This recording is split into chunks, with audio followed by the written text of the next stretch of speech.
Então, como que esse processo se inicia? Eu falei que tudo começa da inflamação, então, como que é o início da inflamação no nosso organismo?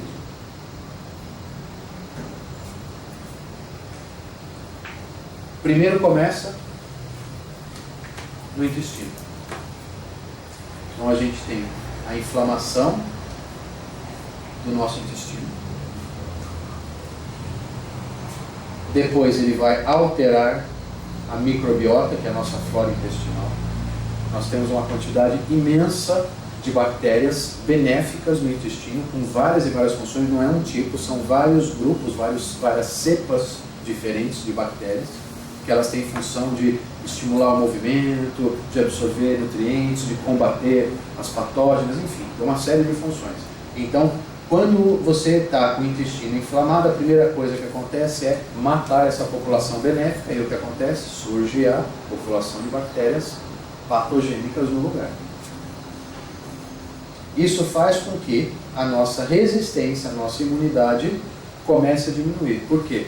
Uma porcentagem alta da nossa imunidade acontece no intestino. 80% da nossa resistência começa no intestino. Não é um pouco, 80%. Então imagina o que acontece quando o intestino começa a ter problema. Com certeza vai travar tudo. Então a imunidade cai, e aí depois a gente tem uma alteração da permeabilidade intestinal. O nosso intestino, ele tem a mucosa, e essa mucosa ela tem várias funções importantes. Reabsorver a água, para a gente não desidratar, deixar passar nutrientes que foram assimilados ali, proteger contra bactérias patogênicas, proteger contra elementos tóxicos. Então a mucosa é um filtro, ela deixa algumas coisas passarem e não deixam outras passarem.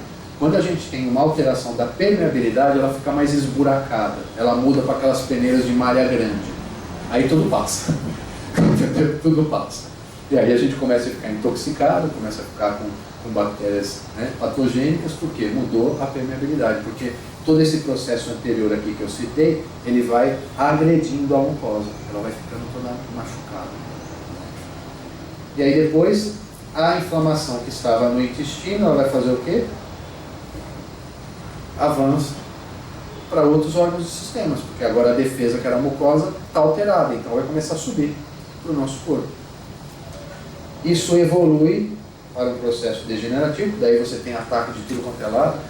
Sabe aqueles filmes que tem aquele forte, aquele castelo com aqueles muros altos e um monte de soldado ali em cima e sendo atacado por tudo quanto é lado, mas eles estão defendendo. De repente, conseguem arrebentar uma das portas. E aí entra aquele monte de inimigo, e aí por dentro eles começam a abrir todas as outras portas, e aí entra inimigo de tudo quanto é lado, acabou a batalha, você não consegue mais se defender, estava tudo protegido, de repente abre um monte de porta e janela e agressão de todo lado. Esse é o processo que eu estou descrevendo. Chega nesse ponto, os inimigos começaram a abrir tudo quanto é tipo de caminho de defesa no nosso corpo, e aí vai atacar todos os sistemas. Por isso que a gente entra no processo degenerativo. E aí começa a ter um problema no rim, depois tem um problema no fígado, depois problema com a vesícula, depois problema com o baço, e aí vai, aquele samba maluco dentro do nosso organismo. Quando isso avança mais ainda, esse processo degenerativo, ele avança para processos de degeneração celular, ou seja, da estrutura da célula, dentro da célula. Aqui nós temos as doenças autoimunes e os tumores, quando já chegou no nível celular. Okay? Então, a gente chegar aqui embaixo, começando da onde? Da inflamação do intestino em si.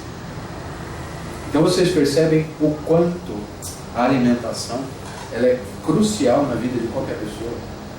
Porque se você não mantém a saúde dos seus intestinos, nada mais funciona. A base fundamental do meu trabalho é manter o equilíbrio de um eixo que integra todo o nosso sistema, que é cérebro-intestino. Se você regula o cérebro e regula o intestino e faz com que os dois estejam conectados, tudo que está no meio entra em sintonia. Não é à toa que hoje em dia o intestino nem é mais considerado o segundo cérebro. Por muitos especialistas, ele tem sido considerado o primeiro cérebro, não o segundo. A gente tem, fora o cérebro, uma quantidade imensa de neurônios, de células nervosas no intestino. Ou seja, o nosso intestino pensa. Ele toma decisões metabólicas que acontecem no intestino, não no cérebro. Né? Então é algo assim muito, muito importante. Perceberam aonde começa todo esse processo inflamatório? E ele vai ter alteração celular aqui, por causa dessa inflamação toda. Então, com base nisso, então eu trouxe algumas reflexões, algumas orientações para a gente conversar, né, sobre essa questão. Então, tudo começa na digestão, tudo começa no intestino. Se a gente fizer um paralelo, por exemplo, com uma das tradições antigas e muito forte hoje em relação a tratamentos de saúde, que é a medicina tradicional chinesa, quando a gente fala sobre a medicina chinesa, ela é baseada em um conjunto de energias que são os 5 elementos: madeira, fogo, terra, metal e água. Cada um desses elementos é responsável por um conjunto de órgãos e sistemas do nosso corpo. Esses elementos, eles têm uma relação de controle, de equilíbrio entre eles. Desses elementos, desses 5 elementos, a medicina chinesa considera que, se a pessoa tiver uma situação muito drástica, está complicado, ou você não entende o que ela tem, você não sabe por onde começar, na dúvida, comece pelo elemento terra. O que é o elemento terra? Estômago, baço, pâncreas, a digestão. Estômago, baço, pâncreas, a digestão. Quer dizer, está com dúvida, não sabe o que fazer? Começa pela digestão. E eles afirmam que, se você regular a terra, você regula 60% do organismo da pessoa. Só com a terra, o elemento terra. Então, tudo começa na digestão. E isso avança para o resto do nosso sistema, seja o lado bom ou seja o lado ruim. E o intestino. Então vocês veem que a gente não está falando de melhorar um pouquinho, a gente está falando de 60%. É muita coisa. Né? Então, aí a gente vê a influência da alimentação. Tá? Alguma dúvida?